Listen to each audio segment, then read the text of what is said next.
Bienvenue au podcast Kadampa. Ces balados, comme on dit au Québec, offrent des solutions pratiques pour les défis de la vie quotidienne et nous aident en nous guidant vers des états d'esprit plus calmes et joyeux. Dans chaque épisode, vous trouverez un court enseignement donné par divers enseignants bouddhistes Kadampa à travers le monde. Tous ces enseignements sont inspirés de la sagesse profonde de vénérable Geshe Khalsa Gyatso Rinpoche, un maître bouddhiste pour notre monde moderne, en espérant que ceci vous plaira. Bonjour, je m'appelle Gen Sangye, je suis moine et enseignant bouddhiste dans le centre Kadampa de Toulouse en France. Et aujourd'hui, j'aimerais nous parler de comment on peut libérer notre esprit de la négativité.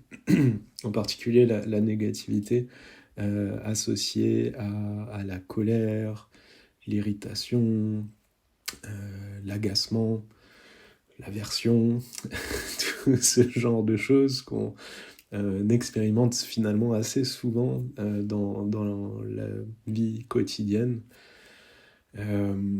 Souvent notre esprit il réagit de manière négative et parfois à des tout petits trucs qui finalement se terminent en un grand épisode de douleur intérieure, de souffrance, alors que des fois le déclencheur n'est pas grand-chose en soi. Des fois c'est une petite remarque, un regard, un message, un retard, un petit quelque chose qui peut prendre des proportions assez énormes des fois. Des fois on est tranquillement chez nous, c'est la fin de soirée, on va pas tarder à se coucher, et là on reçoit un message qui nous met instantanément hors de nous. Et c'est plus fort que nous, on peut pas juste aller se coucher tranquillement, c'est plus fort que nous. Là il faut agir, il faut répondre, il faut faire quelque chose. Et des fois on s'embarque au pire moment, parce que là il faudra juste qu'on s'apaise, qu'on puisse se reposer tranquillement. On part dans un conflit. Des fois on décroche le téléphone ou on s'écrit pendant des heures pour s'insulter ou pour essayer de clarifier ou quelque chose comme ça. Mais en fait on est tellement énervé qu'on va passer très mauvaise fin de soirée, on va mal dormir le lendemain matin parce qu'on sera fatigué, ça va juste rajouter à notre agacement. Mais c'est plus fort que nous, on peut pas s'empêcher. Non mais attends, t'as vu ce qu'il m'a dit, t'as vu je pouvais pas rester, mais il se prend pour qui, elle se prend pour qui, ou quoi. Et ça y est, c'est parti. L'autre jour, là récemment, j'étais dans l'avion. Et puis parce que les conditions météo étaient pas terribles en hiver, il y avait beaucoup de brouillard et tout, on nous a demandé d'éteindre complètement les téléphones, juste les mettre en mode avion, ça suffisait pas. Il fallait, parce que l'atterrissage allait être tout électronique, il fallait qu'il y ait aucun appareil qui puisse faire des interférences, donc tout le monde devait éteindre. Et à côté, dans le rang en face de nous, il y avait une personne qui n'a pas éteint son téléphone, qui continuait d'écouter de la musique avec son casque. Et ça a mis dans un état de rage la personne à côté de moi. Cette dame, elle pouvait pas supporter la situation. Donc je ne vais pas rentrer dans les détails de ce qui s'est passé, mais je peux vous dire que toutes les insultes classiques sont sorties. Heureusement, elle était attachée. Personne ne pouvait plus se lever, il n'y avait plus les hôtesses et tout. mais elle me disait, mais là, si j'étais pas attaché, mais je lui saute à la gorge, mais c'est pas possible. Et bref, elle était tellement furieuse. Elle essayait de lui parler, et puis lui, il se tournait, et il répondait juste avec un petit sourire en continuant à écouter sa musique, et là, elle en pouvait plus. Et bref, donc je critique pas cette personne, hein, c'est juste parce que je l'ai vécu avec elle et que, en fait, ça nous arrive tellement tout le temps, ce genre de choses. Et ce qui m'a marqué aussi, c'est qu'à la fin, voilà, l'atterrissage se passe bien. Et elle va pour parler à cette personne qui n'est en fait ni français. Et en fait, c'était un étranger qui parlait ni français ni anglais. Donc les annonces, elles avaient été faites en français et en anglais. Du coup, il n'avait pas du tout compris ce qui lui était demandé. Et du coup, la dame Elle se retourne et elle dit « Ah mais là, ça a tout cassé. En fait, depuis le début, il a rien compris. » Et du coup, sa colère, elle est partie en un instant comme ça. Donc notre esprit, ouais, il réagit au quart de tour, des fois pour des petites choses, et ça devient incontrôlable à l'intérieur. Donc il existe une réaction différente que dans le bouddhisme on appelle patience. Donc mon enseignant, Geshe Kelsang Gyatso, il en parle dans un de ses textes qui s'appelle « Comment résoudre nos problèmes humains ». Si vous voulez retrouver ça, c'est page 35. Il dit « La patience est un esprit capable d'accepter pleinement et joyeusement tout ce qui se passe. Être patient signifie accueillir favorablement de tout cœur tout ce qui nous arrive, ayant abandonné l'idée que les choses devraient être autres que ce qu'elles sont. » Ah. Rien que d'entendre cette définition de la patience, donc un esprit capable d'accepter pleinement, joyeusement, ça on va voir tout à l'heure. Maintenant, j'aimerais surtout qu'on se concentre sur ayant abandonné l'idée que les choses devraient être autres que ce qu'elles sont. On nous parle d'abandonner. Abandonner quoi ? Une idée que les choses devraient être autres que ce qu'elles sont. Une idée que les choses devraient être différentes. Ça ne devrait pas s'être passé comme ça. Et si vous regardez, dans chacun de nos épisodes de colère, de rage, d'irritation, il y a cette idée que les choses devraient être autres. Il y a cette idée que les choses devraient s'être passées différemment. Il y a cette idée en fait qui rejette finalement la réalité. Donc la clé pour libérer notre esprit de la négativité, c'est d'abandonner cette idée. Ça ne veut pas dire qu'on va rien faire pour résoudre les solutions et tout ça, je vais en parler tout à l'heure, mais pour ne pas se sentir mal, il faut abandonner l'idée que les choses devraient être autres que ce qui s'est passé. Ça n'a pas de sens en fait. C'est indéfendable. Nous, ça nous semble une bonne idée, mais quand on y pense, c'est complètement fou que de désirer que la réalité soit autre. C'est qu'une pensée qui peut nous faire du mal quand on y pense. Les choses, elles sont d'une certaine manière, et nous, on souhaite qu'elles soient d'une autre. Mais c'est la réalité. On peut pas, par définition, la réalité, c'est la réalité. Et désirer autre chose, ça va que nous faire du mal. Bien sûr, on peut, avant que les choses se soient produites, désirer orienter, désirer, voilà, j'aimerais que dans le futur, les choses se passent comme ça, donc je vais agir de telle et telle manière pour que, voilà, je vais faire des actions pour que les choses aillent dans ce sens-là. Ça, c'est possible.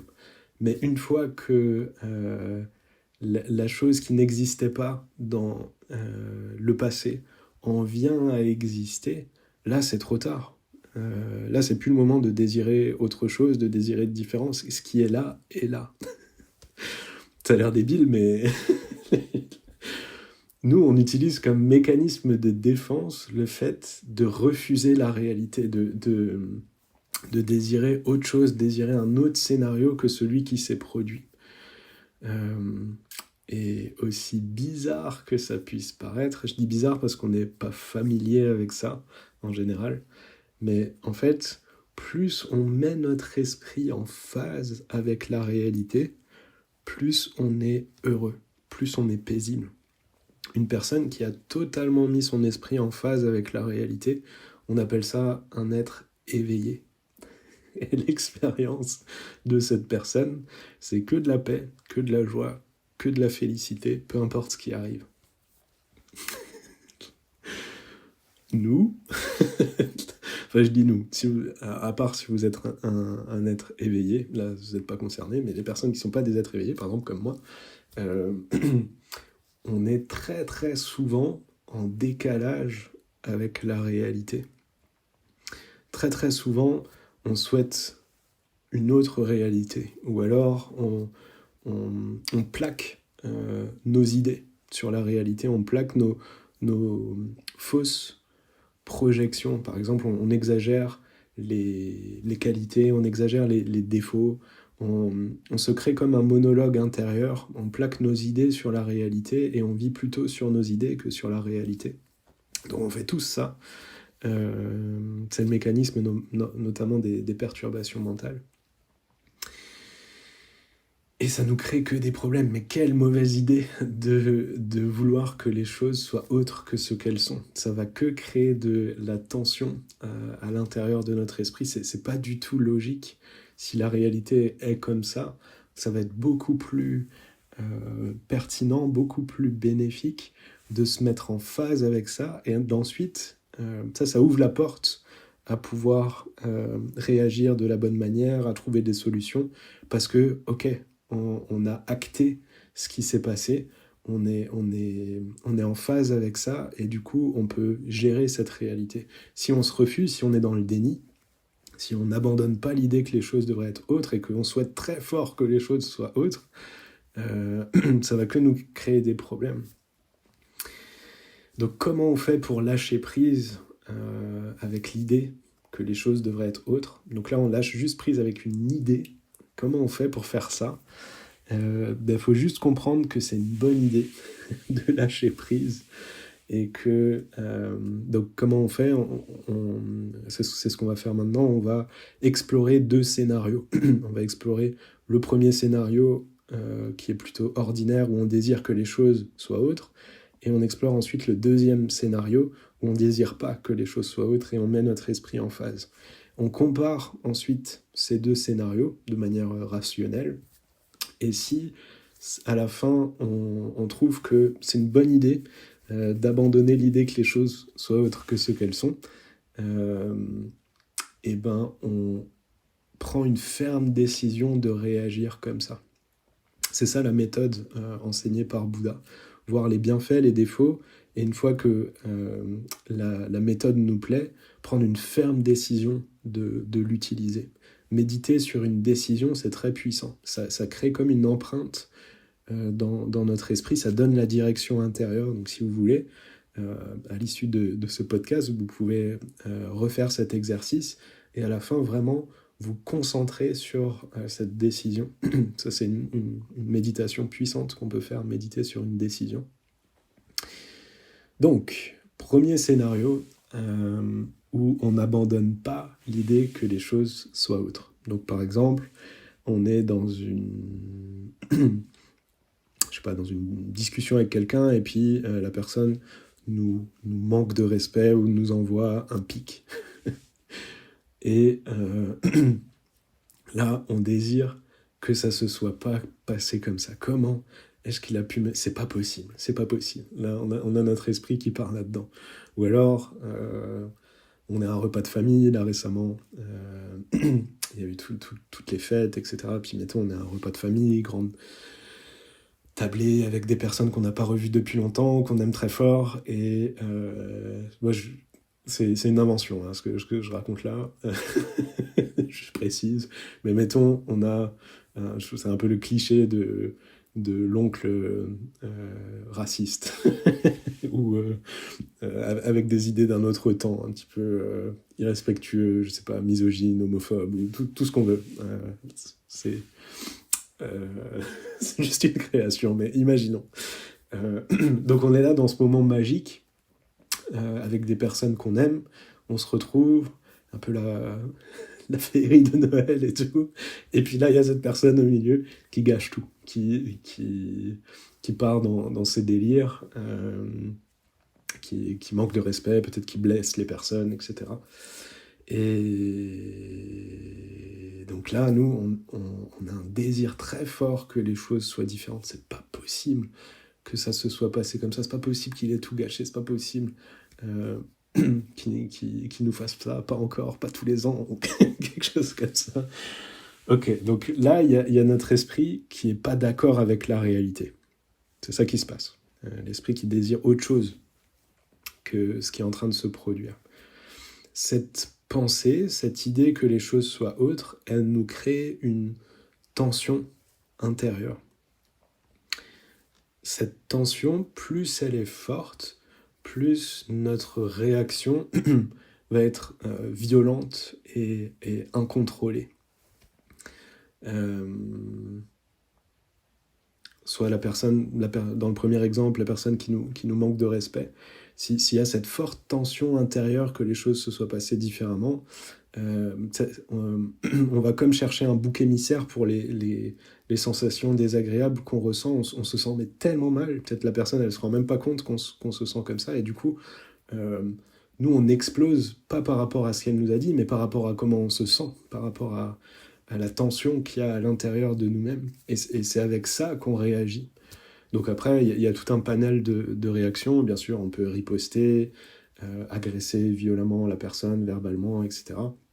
Ou on peut garder ça pour nous, juste, on peut même plus parler par rapport à ce qui s'est passé, on sort de la pièce, on se sent mal pendant des heures, et puis après, on en parle à d'autres personnes, et on essaye de détruire la personne. Bref, ça peut se passer de plein de manières différentes. Peut-être qu'on peut rien dire, ça se voit pas, la personne ne sait même pas qu'elle nous a blessés, mais on garde une forte rancœur, une forte tension pendant très très longtemps. Et 6 mois, 1 an plus tard, lorsque la situation, paf, il y a tout qui explose. Et ouais, on déverse toute notre rage, toute notre violence. Pareil avec le tonton raciste. Peut-être qu'on va exploser en plein repas, peut-être que... En fait, cette idée que les choses devraient être hautes, elle va pas du tout nous aider à gérer rationnellement ce genre de situation. Au contraire, ça nous crée un problème supplémentaire, un problème cette fois intérieur, ça remplit notre esprit de négativité. Et c'est avec ça ensuite qu'on vit, qu'on réagit, et sûrement qu'on fait des erreurs. C'est la meilleure manière de ne pas être constructif, de remplir notre esprit de négativité comme ça. C'est souvent là qu'on va faire des actes qu'on regrette après. C'est là où ça va aller trop loin. Désolé, les mots ont dépassé ma pensée. C'est là où voilà, on se voit faire des choses qui ne nous ressemblent pas. C'est parce que notre esprit, voilà, il est rempli de cette négativité. Donc voilà, ça c'est le scénario 1, quand on laisse faire notre esprit à désirer que les choses soient autres. Maintenant, présentation du scénario 2, si on lâche prise, si on abandonne l'idée que les choses devraient être autres, qu'on met notre esprit en phase, ok, c'est comme ça s'est passé, il a vraiment dit ça, la personne m'a vraiment manqué de respect, oh là là, elle m'a insulté, ok, je prends acte. Ça s'est passé comme ça. On essaye de pas suivre, on est un peu à la croisée des chemins à ce moment-là, dans notre esprit, et on essaye de garder notre esprit en phase avec la réalité. Pas commencer à désirer que les choses soient autres, mais rester vraiment avec ce qui s'est passé. Si on fait ça, si on abandonne l'idée que les choses devraient être autres, il n'y a pas de tension intérieure. Il n'y a pas besoin de trouver un coupable pour ce qu'on ressent, parce qu'on ne ressent pas de tension. Il n'y a pas du coup d'envie de détruire qui va se manifester.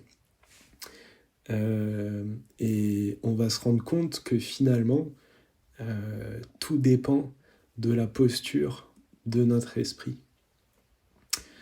Donc, est-ce qu'on est content que notre oncle raciste gâche un moment de famille? Non, c'est pas de ça qu'on est content.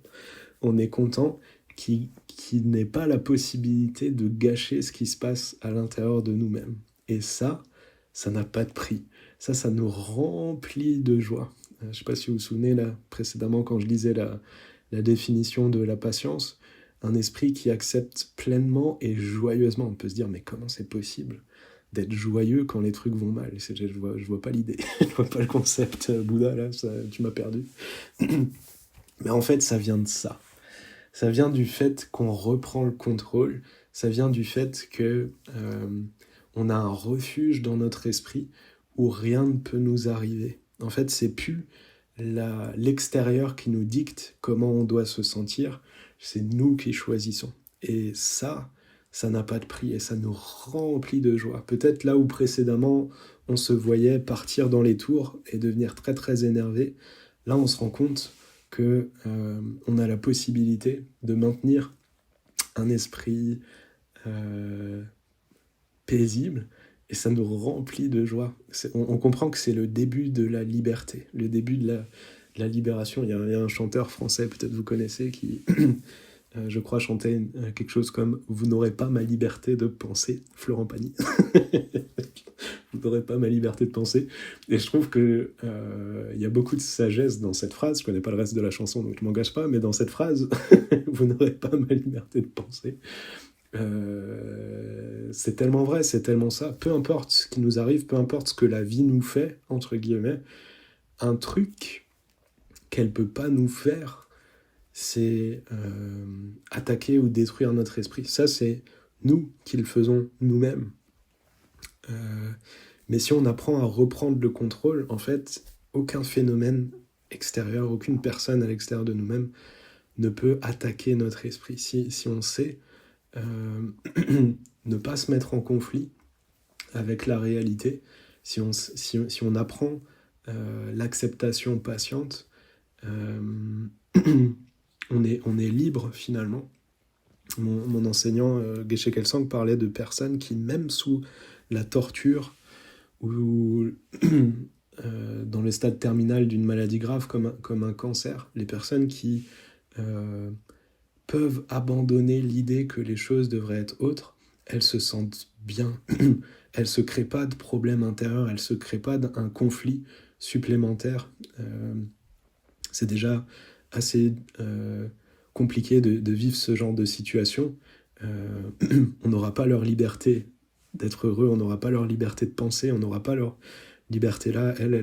Elles savent maintenir leur esprit dans un état paisible, dans un état joyeux. Et ça vient juste d'abandonner l'idée que les choses devraient être autres. Faites le test. Donc là, on a vu les deux scénarios. Le scénario où on n'abandonne pas, ça remplit notre esprit de négativité et on agit avec violence pour envers nous-mêmes ou envers les autres. Dans le scénario 2, on met de l'énergie pour abandonner l'idée. C'est quelque chose qui est actif, ça ne se fait pas tout seul. Il faut délibérément choisir cette voie d'abandonner l'idée que les choses devraient être autres. On se dit non, moi je veux rester en phase. Ok, ça s'est passé. Maintenant, qu'est-ce que je peux faire ? Et on voit la différence, on voit l'effet que ça fait sur notre esprit, on compare. Une fois qu'on est convaincu que le scénario 2, c'est le bon, il faut méditer sur cette idée, il faut vraiment la faire sienne. Ok, c'est comme ça que je veux réagir quand il y a des choses difficiles. Je veux arrêter de souhaiter qu'elles soient différentes. Je veux rester en phase avec ce qui s'est passé et agir sur cette base. Donc je dis agir sur cette base parce que des fois on peut avoir l'idée que la patience, c'est se laisser marcher sur les pieds. C'est ok, ça y est, si j'accepte, je vais devenir le paillasson des autres et ils vont me marcher dessus, faire tout ce qu'ils veulent de moi. Donc non. La patience, c'est juste libérer notre esprit de la négativité. C'est juste... c'est juste intérieur. On peut être patient et rien faire, on peut être patient et dire oui, on peut être patient et dire non, ça dépend. Mais en fait, j'ai l'impression à discuter, mais que si pour nous-mêmes, il n'y a pas de problème intérieur, des choses comme une personne qui... si on est dans une discussion avec une personne raciste ou quoi, ou qui a un discours qui ne nous plaît pas, et que nous, on a abandonné l'idée que les choses soient autres et qu'on accepte juste la situation, qu'on accepte la personne telle qu'elle est, à mon avis, il n'y a rien à faire. On n'a pas besoin de faire quelque chose extérieurement. Si c'est juste pour nous et que nous, on n'a pas de problème intérieur, de toute façon, on sait que c'est très très difficile de faire changer une personne. Est-ce qu'on aura vraiment l'envie, l'énergie de mettre de l'énergie pour essayer de faire changer cette personne qui est comme ça depuis des années et tout ? À mon avis, on va économiser notre énergie pour des choses qui ont plus de sens et on va juste se réjouir de pouvoir rester paisible à ce moment-là. Et ça va pas aller beaucoup plus loin, à mon avis. Par contre, souvent, ce qui va nous pousser à agir, c'est pour le bien des autres. Par exemple, nous, on n'a pas de problème, on arrive à garder notre esprit paisible, heureux, mais ce que fait la personne ou la situation, etc., ça a un impact négatif sur les autres. Et du coup, juste par compassion pour les autres, on va se positionner, on va essayer de faire quelque chose pour changer la situation, mais il va y avoir aucun rejet. Ça va être ancré dans une acceptation totale. Ça va pas être comme quand on est en colère et qu'on agit avec rejet et du coup là il y a des envies de détruire les autres, ou là ça va être différent. Quand on agit avec compassion, on va avoir un esprit complètement ouvert, complètement constructif, et les meilleures idées vont apparaître. En fait, peut-être là, par rapport au tonton raciste et tout, vu que nous, on aura un esprit complètement libéré de la négativité, on va pouvoir, et que voilà, on se rend compte qu'il est en train de blesser des personnes à table, on va pouvoir avec douceur orienter le discours, peut-être on va pouvoir faire une blague, on va pouvoir, sans même trop qu'il s'en rende compte, sans rentrer en conflit avec lui, parce que peut-être la moins bonne idée, c'est de lui faire remarquer qu'il est raciste et qu'il blesse et tout, et ça va juste le rebuter. Mais peut-être on va pouvoir faire un petit tour de passe-passe avec habileté, avec patience et compassion pour le bien de tous. Et ça va être que possible si on accepte pleinement, si notre esprit il est léger. Ça va être constructif. Pareil, la personne que je citais dans l'avion, si elle avait pu libérer son esprit de la négativité, elle aurait sûrement trouvé d'autres ressources pour agir. Peut-être qu'elle aurait pu demander aux personnes à côté d'en parler, peut-être elle aurait pu appeler une hôtesse, peut-être elle aurait pu faire passer un mot, ou peut-être, vu qu'elle avait plus de rage à l'intérieur, elle se serait rendue compte que, j'en sais rien, je suis pas technicien, mais peut-être que juste une personne qui allume son téléphone sur tout un avion, ça va pas brouiller les radars ou les systèmes d'atterrissage automatique, et que c'est pas si grave. Et du coup, elle aurait juste rien fait. Elle aurait laissé passer la situation. Donc c'est ça, je voulais juste terminer là-dessus. Abandonner l'idée que les choses devraient être autres, ça n'implique pas forcément l'inaction, se faire marcher dessus. Ce que ça fait, c'est que notre esprit est libre de la négativité. C'est ça l'objectif. Libérer notre esprit de cette négativité.